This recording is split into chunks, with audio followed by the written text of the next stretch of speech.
In 2024, we will witness the construction of the highest skyscraper on Earth. You are watching Stripping Architecture News for January 2024. Happy New Year to everybody. According to the recent reports, a new skyscraper called Obelisko Capital will be erected in Egypt's proposed new capital. The skyscraper will be 1,000 meters high, and it will look like a pharaonic obelisk, as we can see here on the photo. The new skyscraper will indeed beat Dubai's Burj Khalifa as the world's highest structure. If things go smooth, as planned without any complications, the skyscraper will be ready in 2030.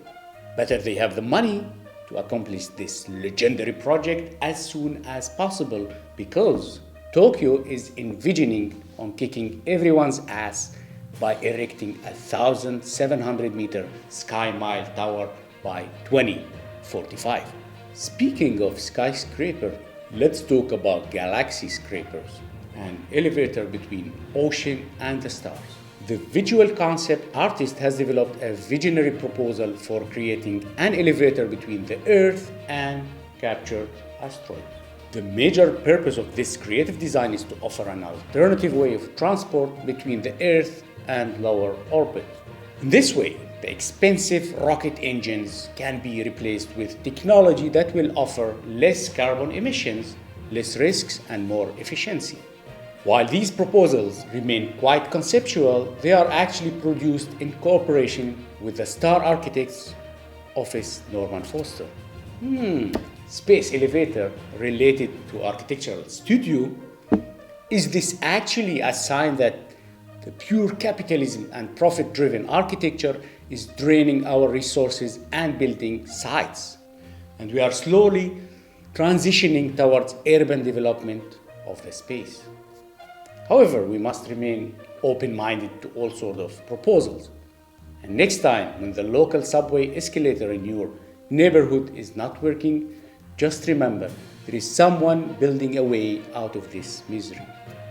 Speaking of carbon emissions, did you know that city bombardment is not causing only human suffering, but it does cause environmental suffering?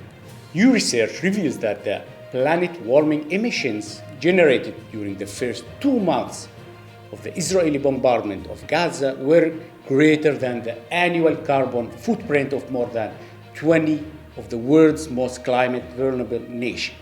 In other words, it's equivalent of burning at least 150,000 tons of coal. The research calculates that the carbon cost of rebuilding Gaza's more than 100,000 damaged buildings using contemporary construction techniques will generate at least 3 metric tons of warming gases. This is the equivalent of New Zealand's annual CO2 emissions. Well, it seems that our global warming action plan is getting even more screwed. Some news for the investors in the room. Real estate speculation, secret immortal recipe. We know that urban development projects that are being conducted through process of real estate speculation can last for decades due to public rejections and controversies.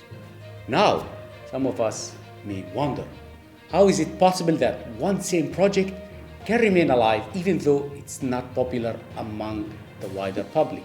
Well, in order to give these projects a new life and energy, we found out that the investors tend to alternate the name of the project, while the main program of the project remains unchanged and eventually built. For example, right at the Ring of Brussels, the famous shopping center U-Place has changed its name to Brooklyn. This project is on the negotiation table between the developers and the authorities since 2010. The second project, for example, is located nearby the South Station in Brussels. It used to be called Victor Project, and now they switched to the new name Move Hub. Same for this project, it's on the table of negotiation between the investors and the authorities since 2011. We know most of us, they don't give shit about these big projects, so let's stick to our classical segment. ugly houses in Belgium. Please enjoy the scenery.